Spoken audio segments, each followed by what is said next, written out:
ఉన్నాయి, దర్గాలు ఉన్నాయి, ఇవన్నీ కూడా పోతాయి కదా ఫార్మాసిటీలో. అంటే భూములు గుంజుకుంటాడట, దేవుళ్ళని కూడా గుంజుకుంటాడట. ఈ పుణ్యాత్ముడు దేవుని మీద ఒట్టు పెట్టిండు వెనకట. దేవుని మీద ఒట్టు పెట్టి 15 ఆగస్టు వరకు రుణమాఫీ చేస్తా అన్నాడు.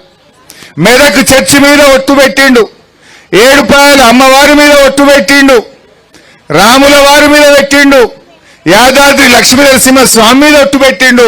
15 ఆగస్టు కల్లా అందరికీ రుణమాఫీ చేస్తా అన్నాడు. చేసినాడమ్మా? ఇప్పుడు అటు దేవుణ్ణి మోసం చేసిండు, ప్రజలను మోసం చేసిండు. ఇచ్చిన మాట ఒక్కటి కూడా అమలు చేయపాయ్.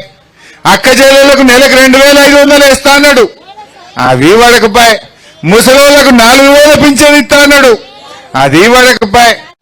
రైతులకు 15,000 ఇస్తా అన్నాడు, అది వడకపాయ్.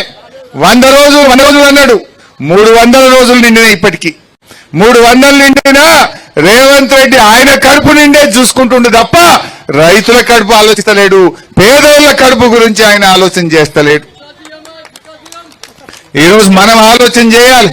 నేను మీ అందరికి మనవి చేసేది ఒక్కటే, రేవంత్ రెడ్డి ఎట్టి పరిస్థితుల్లో మా డప్పూర్లో గాని, మా మాగిల గాని, వడ్డీలో గాని ఈ 2000 ఎకరాలు గుంజుకుంటే బీఆర్ఎస్ పార్టీ చూస్తూ ఊరుకోదు. మేము మీకు అండగా ఉంటాం.